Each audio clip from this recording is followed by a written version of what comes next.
Magandang morning mga idol. Naka-ready na naman kami para sa aming adventure ngayong araw na ito mga idol. Pupuntahan namin mga idol ang Baraw Reef sa Albay at doon kami mamamana mga idol. Kaya samahan nyo kami mga idol. Hindi muna kami pumunta mga idol sa maraming kulapo na spot namin mga idol dahil malakas pa ang agos. Sama ko nga pala dito mga idol si paring Joseph Doctor at saka si Master Jason at kaming tatlo lang ngayon mga idol. Okay, let's go mga idol. At ito na nga, andito na kami sa Baraw Reef sa Albay mga idol. Malayo pa mga idol sa tabi ang borang ito. Halos kalahating oras pa siguro ang biyahe bago marating ang sentro ng Albay mga idol. At magre-ready na kami mga idol.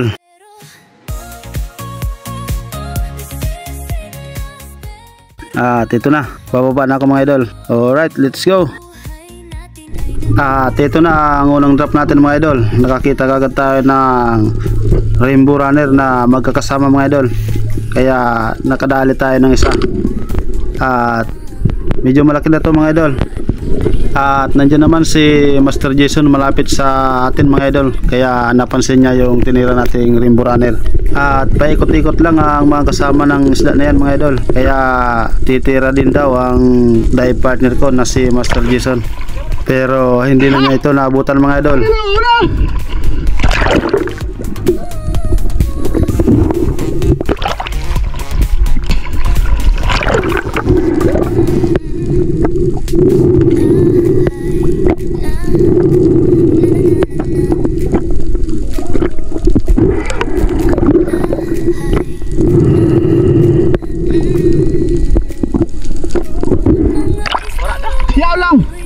Kau lang dyan.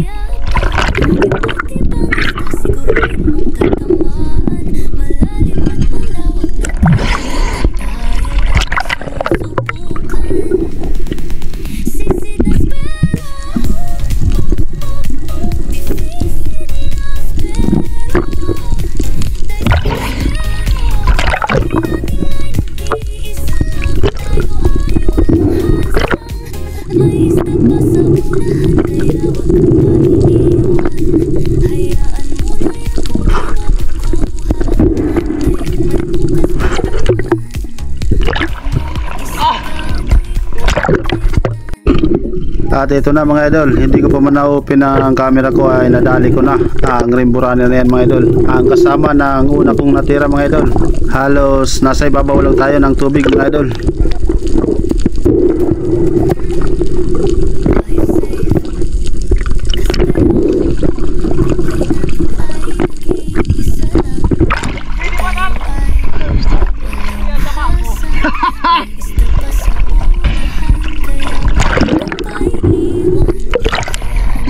Na! Oh! Uy pao! Ha? Uy kay pao no?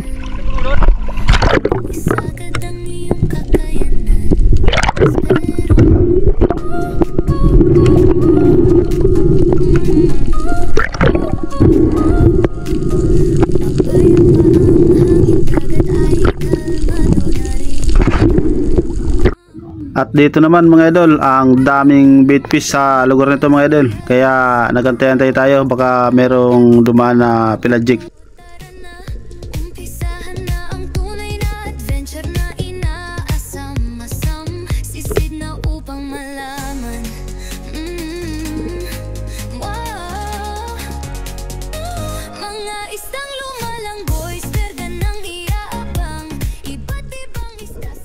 Pero wala mga idol, kaya aaw na lang tayo mga idol.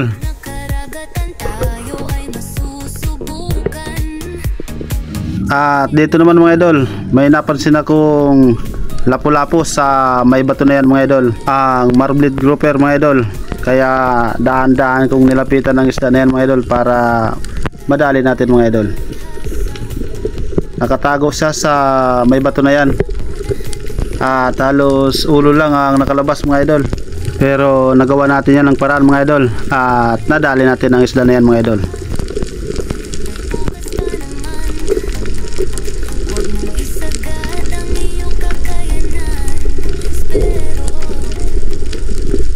At nadali nga natin mga idol. pero tumagos yung shafting natin sa katawan niya mga idol, kaya ipinasok niya yung shooting line natin at nahirapan tayong secure kagad mga idol ang isda, kaya umahon muna tayo at babalikan na lang natin mga idol.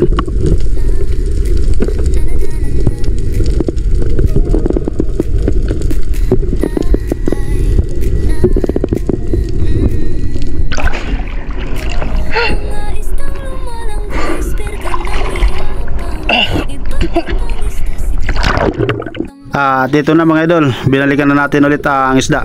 At sa pagkakataong ito mga idol ay nailabas natin sa butas ang isdang yan mga idol. Medyo malaki na rin mga idol ang isda na yan mga idol. At panalo na naman mga idol.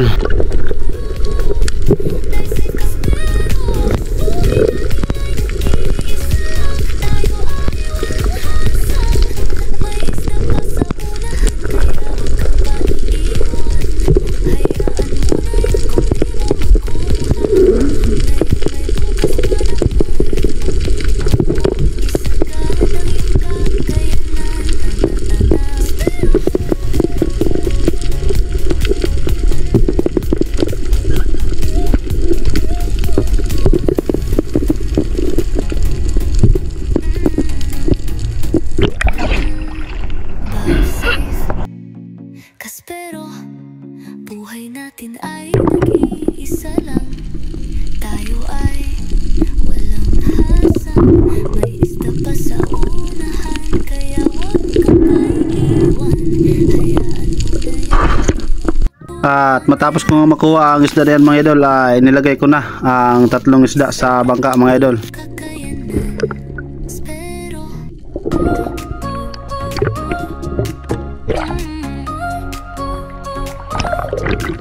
Mapaya pa ang hangin, dagat ay kalmado na rin. Nasasabik ng lumangoy ang mga aspiyado sa malawak na dagat. Ikaw at ako, tara na, umpisahan na ang tunay na adventure.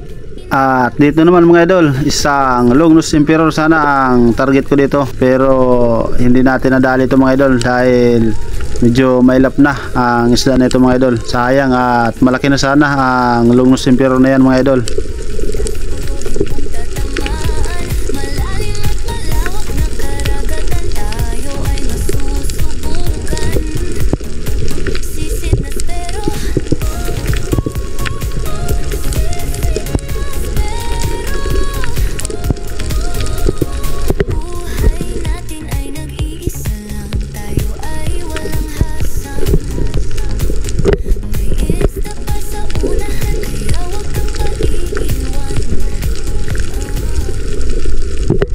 Halos 4 na beses akong pabalik-balik dyan mga idol sa part na yan mga idol, pero ganun palagi ang sitwasyon. Ayaw talagang magpahuli ang isdang yan mga idol sa atin, kaya hinayaan na lang natin mga idol.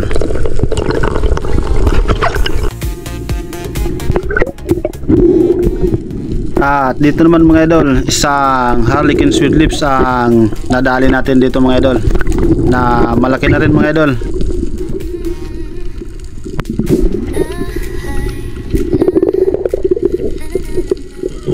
Malabo ang tubig sa ibabaw mga idol, kaya hindi natin na hanap kagad yung bato kung nasa nagtatago ang harlequin sweet lips na yan mga idol.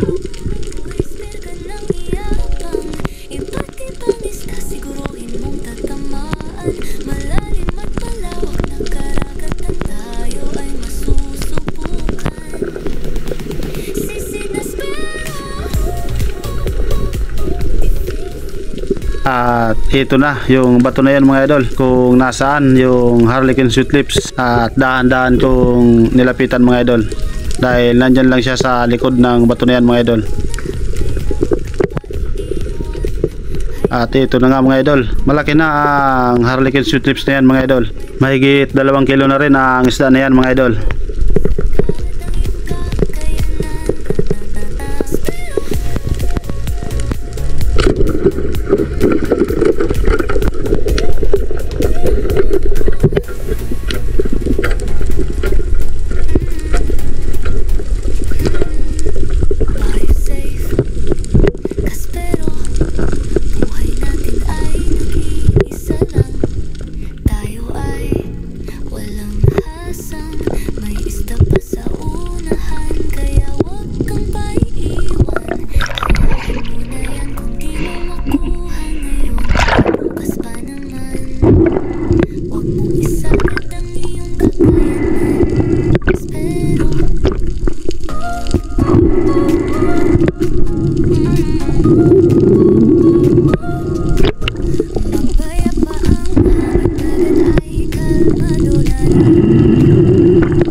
At dito naman mga idol, nag-drop ako sa area na to mga idol dahil may napansin ako dito ng isang Longnose Emperor. Kaya nagantay-antay ako dito mga idol, baka sakaling makita ulit natin. Sisid na spero.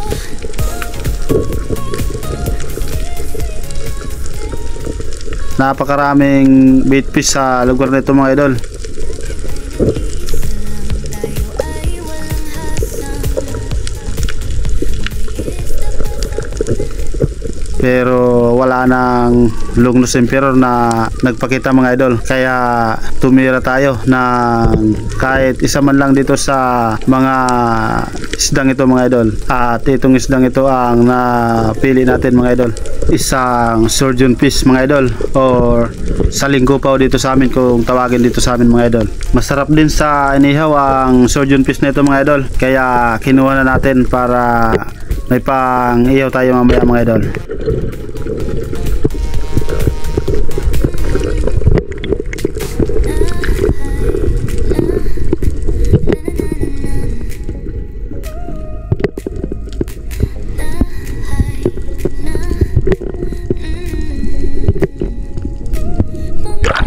Lumalanggoy, spit ng iyabang. Iba't ibang isda, siguruhin mong tatamaan. Malalim at malawak na karagatan, tayo ay masusubukan. Sisid na spero.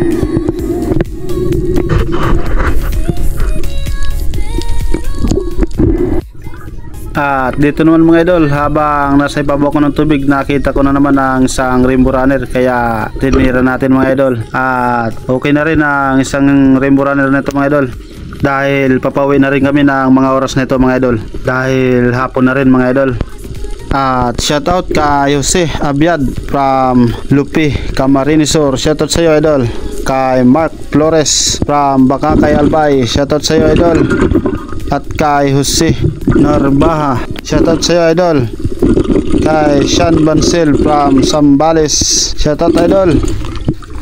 At kay Ryan Nahial from Macabari, Barcelona, Sorsogon City. Kay Pancho Pantino from Rapo-Rapo Albay. Shoutout sa iyo idol. At sa family Borromeo from Barangay Pinagtulayan, Norsagaray, Bulacan. Shoutout po sa inyo mga idol. At kay Kabady Ray TV. Shoutout sa iyo idol. At maraming salamat po sa inyong patuloy na panonood mga idol.